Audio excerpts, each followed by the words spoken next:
Good afternoon, friends. Myself Jansari Kishore. Today I will teach in Standard 9 the main book. The name of the book Beehive. Chapter number 2, The Sound of Music. In the last video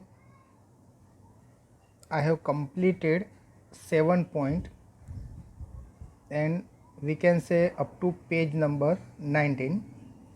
Now we'll start the page number 20, 8 point. Not surprisingly, Evelyn delights her audience. तो ये बात में कोई surprisingly नहीं थी, यानी ये बात कोई सरप्राइज वाली नहीं थी कि जो एवलिन अपने जो ऑडियंस से उसको बहुत ही डिलाइट्स का मीनिंग हैप्पीनेस, ठीक है, यानी खुश करती थी। यानी उसका म्यूज़िक इतना अच्छा था कि each and every audience when they listen the music they become very happy. तो एवलिन का जो म्यूज़िक था वो ऑडियंस को डिलाइट्स करता था। इन 1991 she was presented with the royal Philharmonic societies prestigious soloist of the year award. तो अभी बात की है कि 1991 में ये जो रॉयल फिलहार्मोनिक सोसाइटी है उसका जो प्रेस्टिजियस सोलोइस्ट अवार्ड था, ओके, वो किसको मिला? एवलिन को मिला। सेस मास्टर परक्यूशनिस्ट जेम्स ब्लेड्स, ये किसने कहा था कि उनके जो मास्टर थे जिसका नाम था जेम्स ब्लेड्स, ओके, उन्होंने ये कहा कि ये जो एवलिन ने 1991 में ये रॉयल फिलहार्मोनिक जो सोसाइटी है उसका जो सोलोइस्ट का जो प्रेस्टिजियस अवार्ड था वो एवलिन को मिला। गॉड में हैव टेकन हर हियरिंग, उन्होंने दूसरा बताया कि जो गॉड है, भगवान है, भगवान ने ये जो एवलिन है उसका जो हियरिंग पावर है वो उनसे क्या कर दिया है? छीन लिया है। गॉड में have taken her hearing, God ने जैसे एवलिन से उसका जो हियरिंग पावर है वो छीन लिया है। बट लेकिन he was given her back something extra ordinary, लेकिन वो हियरिंग पावर के सामने जैसे गॉड ने ये एवलिन को कुछ एक्स्ट्रा ऑर्डिनरी थिंग्स दी थी, और ये एक्स्ट्रा ऑर्डिनरी किस में थी? In music. What we hear यानी हम जो सुनते हैं, सी फील्स, वो क्या करती थी? उसको फील करती थी। हम जो चीज़ सुनते हैं वो चीज़ ये जो एवलिन थी उसको फील करती थी। Far more deeply than any of us, far more deeply than any of us, यानी हम जितना डीपली उसको फील नहीं कर सकते उससे ज़्यादा वो उसको फील करती थी। That is why she expressed music so beautifully, इसीलिए वो उसका म्यूज़िक बहुत ही अच्छी तरह से क्या करती थी? उसको ब्यूटीफुली उसको एक्सप्रेस करती थी। यानी that is why she expressed music so beautifully, तो वो अच्छी तरह से म्यूज़िक प्ले कर सकती थी। उसका मेन रीज़न क्या था कि हम जो म्यूज़िक फील करते हैं, हम जो म्यूज़िक सुनते हैं वो म्यूज़िक को वो क्या करती थी? फील करती थी। तो ये उसका मेन रीज़न था कि जिसकी वजह से वो बहुत ही अच्छी तरह से म्यूज़िक को क्या कर सकती थी? प्ले कर सकती थी, और जिसकी वजह से उसके जितने भी जो ऑडियंस थे they all are very happy to listen this music. तो ये जो 8 पॉइंट कंप्लीट हुआ, इसमें हमने क्या पढ़ा कि ये बात में कोई सरप्राइज़ नहीं थी कि एवलिन थी, उसका जो म्यूज़िक था वो ऑडियंस को बहुत ही खुश करता था। दूसरी बात ये कि 1991 की बात है कि जो रॉयल फिलहार्मोनिक सोसाइटी का जो प्रेस्टिजियस सोलोइस्ट अवार्ड था, वो अवार्ड एवलिन को मिला। ये बात उनके जो मास्टर थे जेम्स ब्लेड्स, उसने बताई है।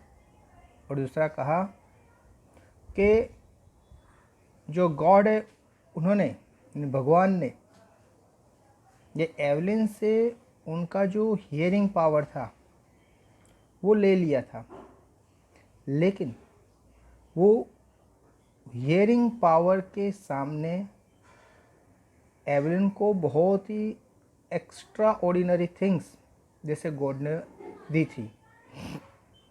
हम जो सुनते हैं वो एवलिन उसको क्या करती थी, फील करती थी। यानी जो चीज़ हम सुनते हैं वो चीज़ एवलिन उसको फील करती थी।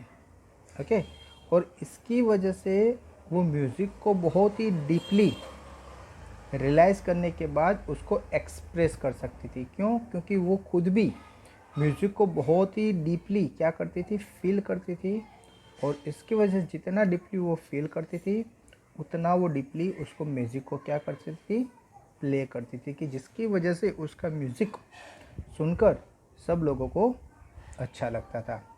ओके फ्रेंड्स, तो यहाँ पर जो आपका 8 पॉइंट है वो कंप्लीट हुआ। Now will go on 9 point. Okay, so 9 point में क्या दिया है देखते हैं।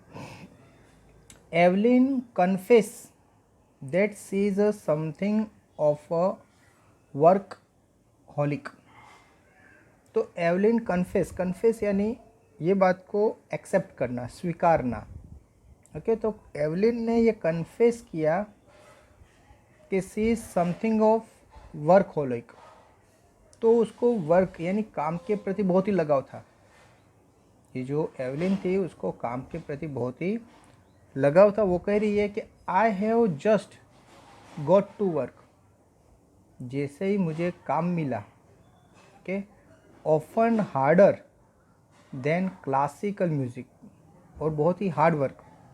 ओके, हार्ड वर्क किसको कहा गया यहाँ पर, जैसे कि क्लासिकल म्यूजिशियन, जो क्लासिकल म्यूजिशियन होते हैं वो बहुत ही हार्ड वर्क करते हैं, तो जैसे उसको भी एकदम हार्ड वर्क मिला, बट द रिवार्ड्स आर एनॉर्मियस।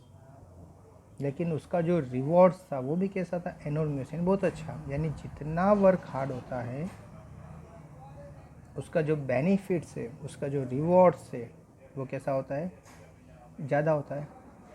जितना हार्ड वर्क ज़्यादा, उतना रिवॉर्ड्स भी क्या मिलता है, ज़्यादा मिलता है।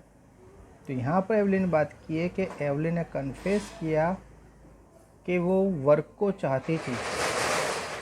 जैसे ही उसको कोई वर्क मिला तो उसने वो हार्ड वर्क को किसको कंपेयर किया है, कि जैसे क्लासिकल म्यूज़िक को उसने हार्ड वर्क के साथ कंपेयर किया है कि क्लासिकल म्यूजिशियन वो बहुत ही हार्ड वर्क करते हैं। तो जैसे हार्ड वर्क जितना ज़्यादा है उतना उसका जो रिवॉर्ड्स होता है वो भी कैसा होता है, ज़्यादा होता है।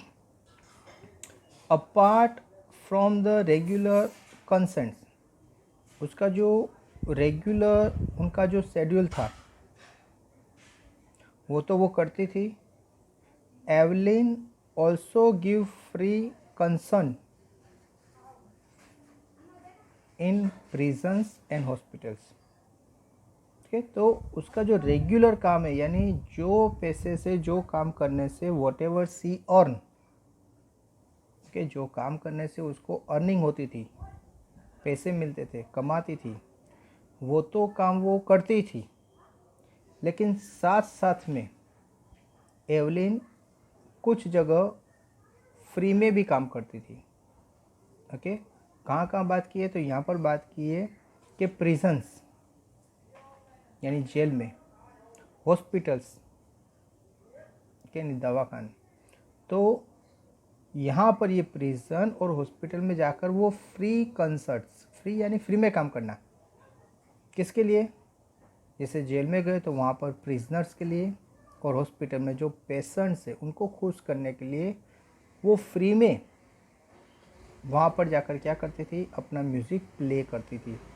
वहाँ पर कोई पैसे लेने की उसकी कोई इच्छा नहीं थी। वो वहाँ पर ओनली सबको खुश करने के लिए, ओके, सबका हैप्पीनेस चेहरा देखने के लिए वो वहाँ पर फ्री में जाकर क्या करती थी? म्यूज़िक प्ले करती थी। She also gives high priority to classes for young musicians. दूसरा, वो बहुत ही ज़्यादा हाई प्रायोरिटी किसको देती थी? क्लासेस को, जहाँ पर बहुत से यंग म्यूजिशियन थे, यानी बहुत से ऐसे थे लोग जो म्यूज़िक सीखने के लिए आते थे। नाउ एवलिन ने जो म्यूज़िक सीखा था वो म्यूज़िक से बहुत सारी जगह वो प्रोग्राम रखती थी, अलग अलग जगह वो जाती थी। उसके अलावा वो फ्री में जो प्रोग्राम जैसे कि प्रिजन से हॉस्पिटल है वहाँ भी करती थी। उसके अलावा वो हाईली प्रायोरिटी देती थी क्लासेस में, जहाँ पर बहुत सारे यंग म्यूजिशियंस ये म्यूज़िक सीखना चाहते थे, यानी वहाँ पर भी ये लोग क्या करती थी? परफॉर्म करती थी और सबको सिखाती थी। Ann Richlin of a Beethoven fund for deaf children says, तो Ann Richlin of a Beethoven fund, तो एन जो रिचलिन थी, जो बीथोवन नाम का एक फंड था, तो ये जो फंड है वो ओनली किसको मिलता है? The deaf children, okay. तो ये डेफ के लिए ये एक अलग से फंड है। She signing inspiration for deaf children, वो डेफ चिल्ड्रन के लिए एक साइनिंग इंस्पिरेशन थी, यानी वो सबको इंस्पायर करती रहती थी, ओके। उसकी लाइफ में उसने कोई आवाज़ नहीं सुना था, फिर भी वो ऐसे उसके जैसे जो बच्चे थे उनके लिए वो एक इंस्पिरेशन थी। यानी उसको बताना चाहते थे कि if you have any physical problem, physical defect, still if you want to hard work and if you want to go in some place तो यू कैन। अगर आप हार्ड वर्क करोगे, आपने कोई टारगेट डिसाइड किया है, तो वो टारगेट पर आप पहुंच सकते हो। आपको कोई भी चीज़ बीच में रुकावट कर सकती नहीं है। तो ऐसे जो डेफ चिल्ड्रन थे उसके लिए ये जो एवलिन थी वो एक इंस्पिरेशन थी। They see that there is a nowhere that they can not go. वो कहती थी कि ऐसी कोई जगह नहीं है जहाँ पर वो नहीं जा सकती। इन शॉर्ट, ऐसा कोई वर्क नहीं है जो वो नहीं कर सकती, यानी हर एक काम वो कर सकती थी। उसका सी कांट हियर बट स्टिल वो ऐसा बोल रही है कि कोई भी काम ऐसा नहीं है कि हम कर नहीं सकते। इन शॉर्ट, इंसान के मन में ऐसा जज्बा होना चाहिए कि कोई भी काम हार्ड नहीं है। अगर कोई भी काम हार्ड नहीं है, यानी इन शॉर्ट हर एक इंसान जो काम करना चाहता है वो कर सकता है, लेकिन उसके लिए उसको हार्ड वर्क करना पड़ेगा। ओके फ्रेंड्स, तो यहाँ जो आपका 9th पॉइंट एक कंप्लीट होता है। हमने क्या सीखा एक बार देख लेते हैं कि जो एवलिन ने कन्फेस किया है कि वो बहुत ही वर्क को लव करती थी। उसकी लाइफ में उसको जो जो वर्क मिला, ओके, जैसे हार्ड वर्क भी मिला, जैसे क्लासिकल म्यूजिशियन से उसको बहुत ही हार्ड वर्क करना पड़ता है, लेकिन जो हार्ड वर्क करता है उसका जो रिवॉर्ड्स होता है वो बहुत ही अच्छा होता है। उसके बाद उसने बात की है कि भाई उसकी जो रेगुलर कंसर्न्स यानी प्रोग्राम्स, उसके जो रेगुलर प्रोग्राम थे जहाँ से उसको इनकम क्रिएट होती थी, वो सब प्रोग्राम वो अच्छी तरह से करती ही थी, लेकिन साथ साथ में वो फ्री प्रोग्राम, ओके, कहाँ पर जाकर, जैसे कि प्रिजन्स में जाकर, हॉस्पिटल में जाकर वो फ्री प्रोग्राम भी करती थी। और ख़ास कर कर उसकी जो हाई प्रायोरिटी थी वो क्लासेस में थी, जो यंग म्यूजिशियंस जहाँ पर ये म्यूज़िक क्या कर रहे थे, सीख रहे थे। ये जो एन रिचलिंग थी वो बीथोवन फंड में डेफ चिल्ड्रन को भी क्या करती थी, हेल्प करती थी। और दूसरा, ये जो डेफ चिल्ड्रन है उनके लिए ये जो एवलिन थी वो इंस्पिरेशन थी। ओके, और वो कहती है सबको कि भाई कोई भी जगह ऐसी नहीं है, कोई भी काम ऐसा नहीं है कि जो हम नहीं कर सकते। यानी अगर कोई काम कोई एक इंसान कर सकता है तो दैट मीन्स हर एक इंसान वो काम कर सकता है। लेकिन अगर आपने मन में ही सोच लिया कि ये काम मेरे से नहीं होगा तो लाइफ में कभी वो काम होगा नहीं। यानी in short, never think negative view points in your mind. आपको अपने माइंड में कभी भी नेगेटिव पॉइंट्स लाने नहीं है। अगर आप पॉजिटिव व्यू लेकर कोई भी काम करोगे तो डेफिनेटली आपको उसमें सफलता मिलेगी। ओके फ्रेंड्स, तो यहाँ पर ये 9 पॉइंट कंप्लीट होता है। Now let's go on point number 10। Evelyn Glennie has already accomplished more than most people twice her age। ये जो एवलिन ग्लेनी थी वो बहुत से लोगों के साथ काम किया था उसने। बहुत से लोग तो ऐसे थे कि उनकी एज ये एवलिन से डबल थी, ट्वाइस यानी डबल। यानी एवलिन ने अपनी एज वालों के भी साथ काम किया। दूसरे बहुत से लोग ऐसे थे कि जिनकी एज ये एवलिन की एज से डबल थी, उनके साथ भी एवलिन ने काम किया है। She has brought persuasion to the front of the orchestra and demonstrate that it can be very moving। तो उसने ऑर्केस्ट्रा के सामने भी जैसे बहुत सारा काम किया, बहुत सारे डेमोन्स्ट्रेशन उसने बताए। Okay, she has given inspiration to those who are handicapped. उसने ऐसे भी लोग कि जो हैंडीकैप्ड है, हैंडीकैप्ड यानी बॉडी में कोई एक पार्ट नहीं है, जैसे किसी का एक हाथ नहीं है, किसी का कोई पैर नहीं है, किसी की आंखें नहीं है, कि कोई सुन नहीं पाता, कोई बोल नहीं पाता। So this all are called handicapped peoples. तो ऐसे जो हैंडीकैप्ड पीपल थे उसके लिए भी ये जो एवलिन थी वो एक इंस्पिरेशन थी।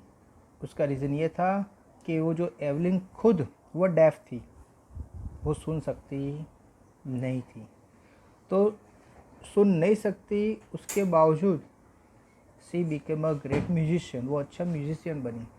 वो म्यूज़िक को प्ले कर सकती थी और उसका म्यूज़िक इतना अच्छा था कि जो ऑडियंस थी वो ऑलवेज़ उसका म्यूज़िक सुनकर दे विल फील हैप्पी, वो लोग खुश फील करते थे। ओके, पीपल वो look to her and say if she can do it I can। लोग उसको देखकर कहते थे कि अगर ये काम एवलिन कर सकती है तो हम भी कर सकते हैं। क्या बोला है कि पीपल वो लुक टू हर एंड से, लोग उसके सामने देखते थे और कहते थे कि if she can do it I can. अगर वो ऐसा काम कर सकती है तो हम भी ये काम कर सकते हैं। And not the list she has given enormous pleasure to millions. और उसने बहुत सारे, मिलियंस का मीन्स होता है 10 लाख, लेकिन यह मिलियंस लिखा है, यानी बहुत से लोगों को उसने हैप्पीनेस दी है, यानी बहुत से लोगों को खुश किया है। अपनी जो स्किल थी, स्किल के साथ साथ she has a nice nature, kind nature. जिसमें बोला कि उसका नेचर काइंड होने की वजह से वो जो यंग म्यूजिशियन है, जो डेफ स्टूडेंट है, उसको वो हेल्प करती थी। उसने जो सीखा है वो सबको सिखाना चाहती थी। कभी कभी जैसे बोला कि प्रिजन और जो हॉस्पिटल है वहाँ पर जाकर फ्री में कंसर्न, यानी फ्री में काम करती थी, फ्री में वो वहाँ पर अपनी सेवा देती थी। उसका मेन रीज़न था कि जो उसके आसपास लोग हैं वो लोग उसका म्यूज़िक सुनकर क्या हो जाए, खुश हो जाए। तो इस तरह से वो फ्री में भी काम करती थी, और ये जो डेफ चिल्ड्रन थे या कोई भी हैंडीकैप चिल्ड्रन थे, वो सबके लिए ये जो एवलिन थी वो एक इंस्पिरेशन थी। एवलिन से बहुत कुछ लोगों ने सीखा, क्योंकि एवलिन खुद डेफ होने के बावजूद उसने लाइफ में बहुत ही हार्डवर्क करके एक मंजिल पर पहुंची, कि जिसकी वजह से सबको पता चला कि भाई अगर कोई इंसान फिज़िकल हैंडीकैप है, फिज़िकल कोई प्रॉब्लम है, फिर भी वो चाहे वो कर सकता है। उसको काम करने की क्या होनी चाहिए, एक काम करने की एक हैबिट होनी चाहिए, काम करने की एक उत्साह होना चाहिए, काम करने का एक धगस होना चाहिए, डेडिकेशन होना चाहिए, तो वो इंसान कुछ भी कर सकता है। तो ओके फ्रेंड्स, यहाँ पर ये आपका जो 10 पॉइंट है कंप्लीट होता है। ये जो 10 पॉइंट में क्या लिखा है कि बात की है कि जो एवलिन थी वो ऑलरेडी बहुत से लोगों के साथ काम कर चुकी थी।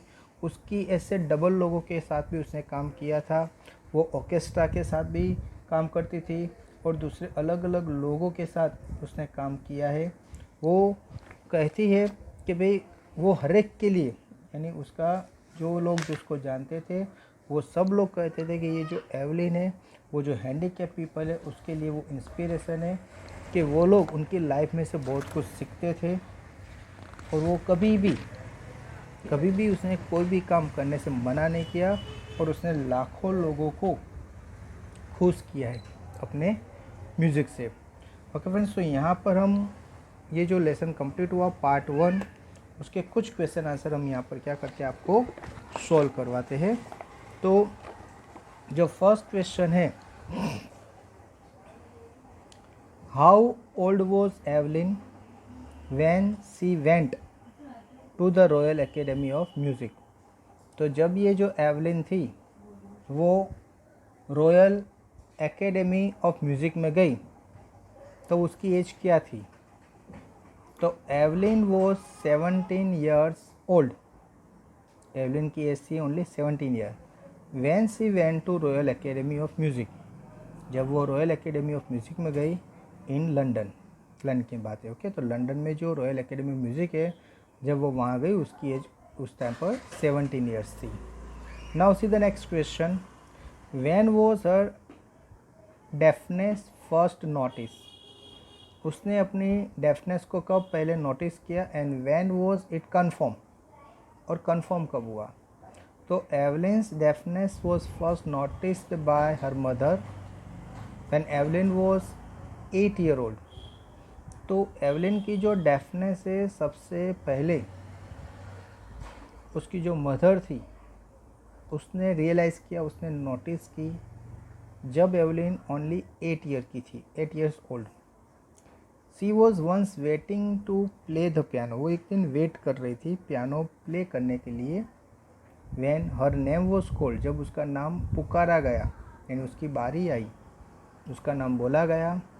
सी डिड नॉट मूव, लेकिन वो अपनी जगह से मूव नहीं किया। इन शॉर्ट, उसके जैसे नाम बोला गया तो उसको पियानो के पास जाना चाहिए, लेकिन उसने ज़रा भी रिस्पॉन्स नहीं दिया, कि जिसकी वजह से उसकी मदर को जैसे डाउट हुआ कि शायद she can not hear what she say. That was when her mother realise that Evelyn had not heard anything. तो उस टाइम पर उसकी मदर को पता चला कि एवलिन शायद सुन नहीं सकती है, यानी सुनने में कोई प्रॉब्लम है। Her deafness was confirmed when she was 11। और उसका जो डेफनेस है वो कन्फर्म कब हुआ, तो जब वो 11 ईयर की थी तब ये बात एकदम कन्फर्म हो गई। Okay, now see the next question, who helped Evelyn to continue with music, what did he do and say. तो एवलिन को अपनी म्यूज़िक कंटिन्यू करने में किसने हेल्प की, what did he do and से, उसने क्या किया और क्या कहा। तो आंसर है percussionist Ron Forbes was the first person to notice Evelyn's potential. तो ये जो रॉन फॉब्स उसने सबसे पहले ये एवलिन के अंदर जो पोटेंशियल था उसको ऑब्जर्व किया। He began by turning 2 large drum to different notes, उसने 2 अलग अलग बड़े ड्रम अलग अलग बॉडी के साथ उसको क्या किया, टाई किया। She asked Evelyn not to listen enough her ears but to try and sense sound in your some other manner. तो उसने जैसे एवलिन को कहा कि आपको म्यूज़िक को सुनना नहीं है, लेकिन आपको कोई दूसरे पार्ट से, यानी बॉडी के कोई दूसरे पार्ट से आपको ये म्यूज़िक को क्या करना है, रियलाइज़ करना है। ओके, तो आपको Evelyn not to listen through the her ears but to try and sense the sound in some other manner, आप दूसरे कोई मैनर से उसको क्या करो, रियलाइज़ करो। Suddenly Evelyn realise that she could feel the higher drum from the waist up and the lower drum from the waist down. उसने realise किया कि उसकी बॉडी में वेस्ट से अप के ऊपर एक बड़ा ड्रम और वेस्ट के नीचे एक छोटा ड्रम क्या किया था, बांधा था। और जब वो प्ले किया गया तब उसको रियलाइज़ हुआ कि बाकी सब लोग जो म्यूज़िक सुन सकते हैं वो म्यूज़िक वो क्या कर सकती थी, उसको रियलाइज़ कर सकती थी। सुन नहीं सकती थी लेकिन रियलाइज़ कर सकती थी। Forbes repeated the exercise and Evelyn realized that she could sense certain notes in different parts of her body। तो जो फोर्ब्स था उसने ये एक्सरसाइज रिपीट की, बार बार उसको अलग अलग ड्रम को प्ले किया और एवलिन ने रियलाइज़ किया कि उसके जो बॉडी के कुछ पार्ट्स हैं वो रिस्पॉन्स दे रहे हैं। वो म्यूज़िक सुन नहीं सकती थी लेकिन म्यूज़िक को रियलाइज़ कर सकती थी। ओके, वो भी बॉडी के अलग अलग जो डिफरेंट पार्ट्स थे वो सब क्या करते थे, वर्क करते थे। इन शॉर्ट वो सुन नहीं पाती थी लेकिन गॉड ने जैसे उसको एक अलग से एक्स्ट्रा ऑर्डिनरी पावर दिया था कि जिसकी वजह से वो उसको क्या कर सकती थी, महसूस कर सकती थी। Next, name the various place, okay, name the various places and cause of which Evelyn perform. तो अलग अलग जगह जहाँ पर एवलिन ने क्या किया, परफॉर्म किया।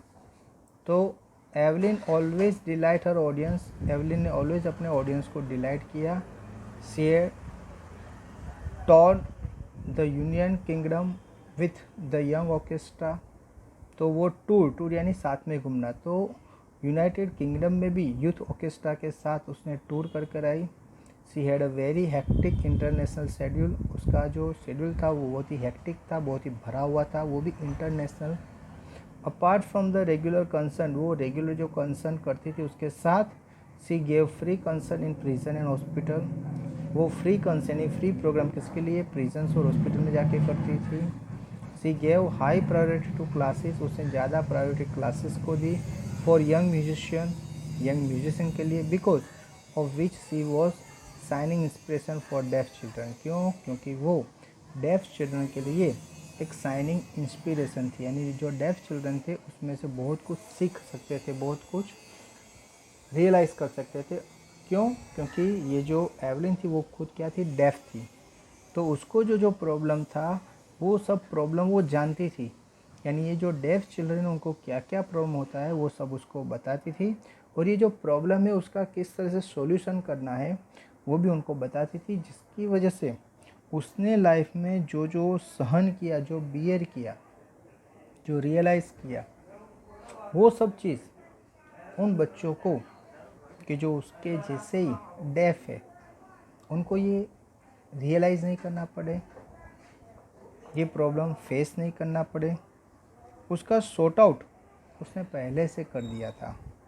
तो जो डेफ चिल्ड्रन थे उसके लिए ये जो एवलिन थी वो इंस्पिरेशन थी, क्योंकि लाइफ में हर एक को प्रॉब्लम होते हैं, लेकिन जो अलग अलग फिटनेस वाले हैं, अलग अलग जो फिज़िकल प्रॉब्लम वाले हैं उसको लाइफ में जो प्रॉब्लम होता है, लेकिन जो डेफ है तो उनका प्रॉब्लम जो अगर कोई दूसरा डेफ पर्सन होगा वही समझ सकता है।